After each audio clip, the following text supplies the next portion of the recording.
Welcome to the Policy Center for the New South, Rabat, Maroc. Welcome to our African Peace and Security Annual Conference focusing on mediation in African internal conflicts. You have Professor Norman Sempijja. You have written a paper which will be published very soon by the Policy Center.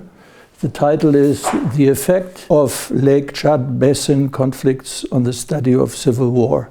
Rather complicated title, but what is the content? Yeah. Thanks very much for having me here today. It's an honor and a privilege.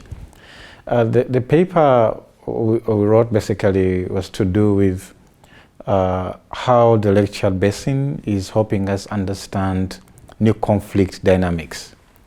Because traditionally conflicts have been looked at maybe initially interstate actors, but then we moved into the realm of intrastate actors. And if you go back, for example, during the Cold War, we had a lot of nationalistic movements, and then also we had ethnic violence, which obviously culminated into, for example, the genocide in Rwanda was one of the watershed moments in understanding conflicts in Africa. So ethnicity played a massive role in helping us understand conflicts, but also what we've always had are the political issues that exist in terms of agitations and grievances against the state. And so the paper then tries to move the focus into other issues that we are beginning to see in terms of causality, causality in terms of conflict, and even dynamics, for example. So in terms of causality, I mean, we are looking at a number of non-state actors emerging, pursuing different goals. And also, as for example, we had ethno-nationalistic tendencies. The groups today, if you look at, for example, Boko Haram, was mainly critical of the state and the neoliberal order. For example, they said education is bad, and so modernity wasn't something that they really liked to work with. But also there are intersecting factors like climate change is leading to, for example, the Lake Chad Basin has lost 90% of its water since the 60s. And so that leads to different dynamics, conflicts over water. It may not be interstate, but may be intercommunal. And so that has really also come into play today. You argue that the destabilization through civil war in the Lake Basin, area, as Nigeria, Cameroon, Niger, Chad, is creating a new kind of civil war. What is the difference with comparison with other civil wars? Yes, what is interesting about the new elements, if you look at groups like ISWAP, they're coming in and they're setting up state structures in the places they're controlling. And so they're taxing people, they're offering them security, and they're offering them alternatives to the state. The problem we have also is that there's some certain places that the state does not reach. And so once these groups get there, they set up new structures. But if you look at previous conflicts, it was about controlling the state. And so the idea was attack the capital, take over the radio station, the TV station, the airport, and also change the regime. But now we are looking at groups that are not necessarily going for the center, but whatever area they control, they set up new structures and they're happy to stay there. And that's the only place in Africa which happens like this?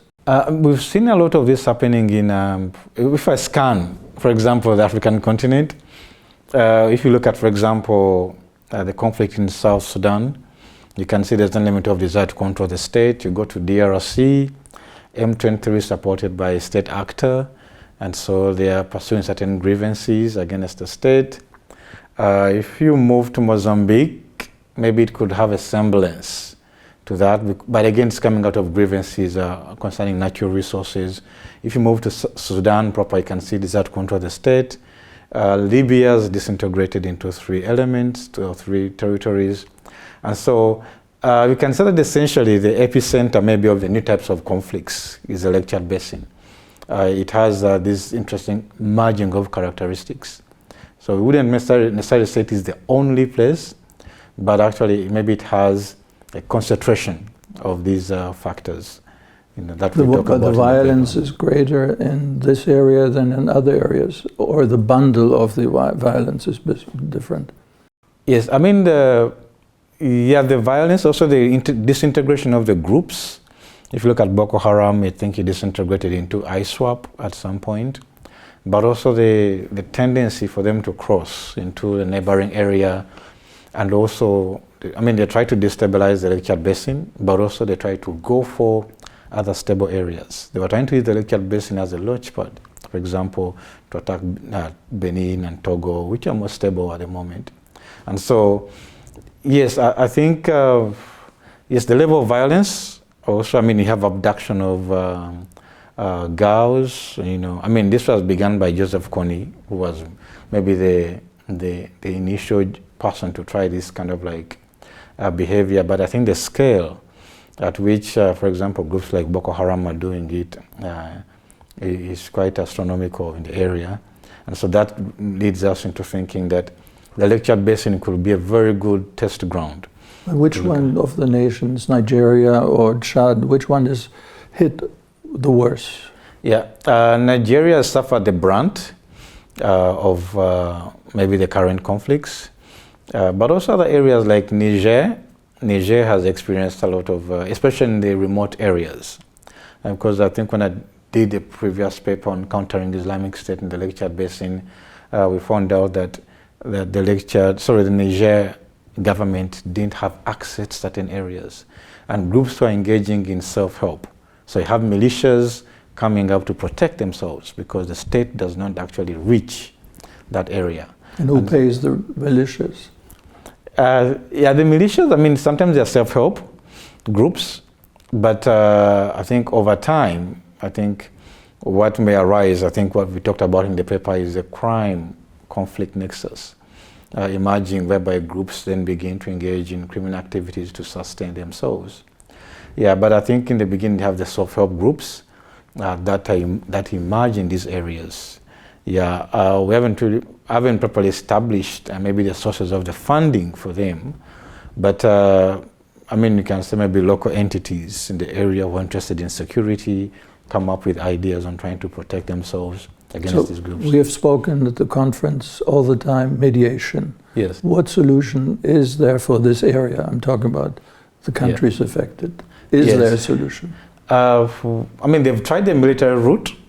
But that didn't work. Yeah, the Multinational Joint Task Force, it has not worked. The groups like ISWAP have developed new tactics, and so the military solution is not really working. The other issue that we have also is that in terms of kind of like categorization, the moment you categorize a group, for example, as a terrorist group, but they are. Yes, it becomes very difficult to negotiate with them. Because they don't like to be, they say they're Salvation Army.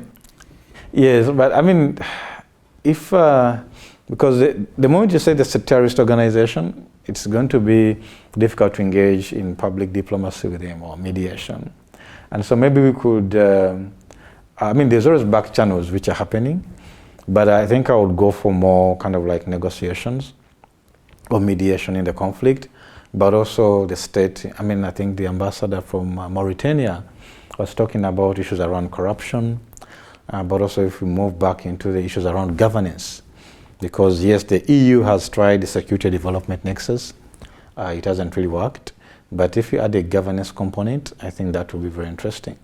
But what has also happened is that some of these countries now have been permeated by coup d'etats, and so that destroys the whole kind of like, if you come into the governance sector, then it becomes very difficult if you have a coup d'etat in the place and the group doesn't want to give up power.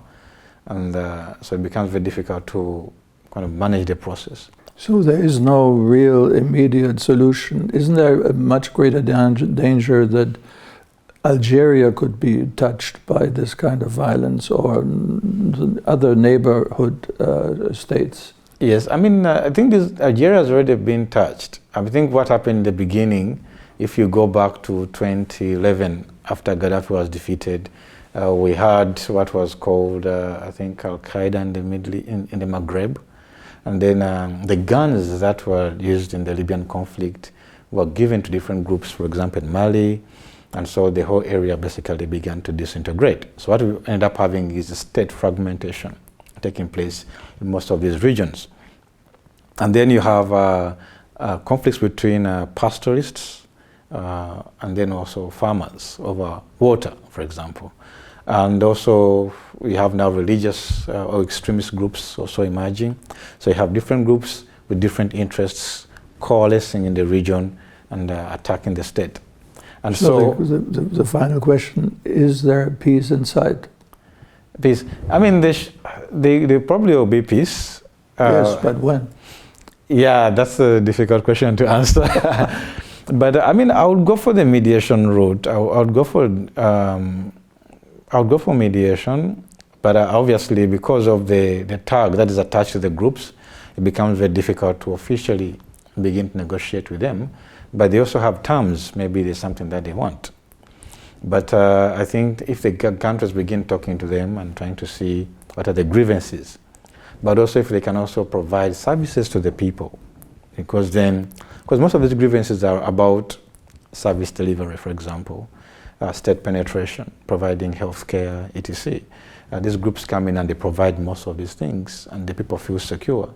So if the states begin to occupy those spaces, then you're going to see some kind of like maybe rollback of these groups. Professor, thank you very much.